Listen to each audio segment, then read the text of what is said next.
Alright mga amigos, breaking news po tayo. Wagi po ang matchroom boxing sa naging first bid ng Jaron Ennis versus Cody Crowley para sa IBF World Welterweight first title defense ni Jaron Ennis sa Philadelphia.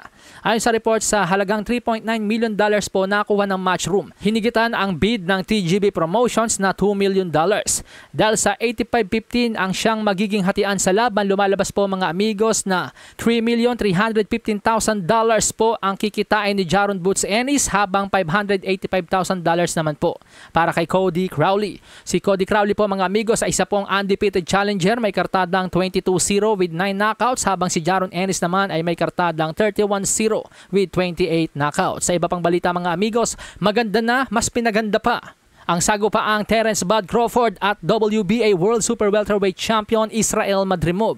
Dahil bukod sa magiging undercard nito mga amigos, ang sagupaang Isaac Pitbull Cruz at Jose El Rayo Valenzuela para sa WBA World Super Lightweight Championship. Ayon po sa ating trusted source na si Mike Coppinger, Virgil Ortiz Jr. at Team 2, magiging undercard din daw po sa laban ni Crawford at Madrimov. Pero syempre kinakailangan munang talunin sa darating na April 27 ni Virgil Ortiz Jr. ang kanyang makakatunggalin na si Thomas Dolorme. Kung lulusot si Virgil Ortiz dyan mga amigos, malamang sa malamang na talaga masama siya undercard kay Crawford. Ika nga po ni Team Su sa kanyang social media account, "Only want the biggest and badass fights for the fans." So ibig sabihin po mga amigos, interesado rin po si Team Chu sa laban na yan. At mukhang isa nga po yan sa mga sinasabing sorpresa ni Turki Al Sheikh matapos ang kanilang meeting ni Terence Crawford.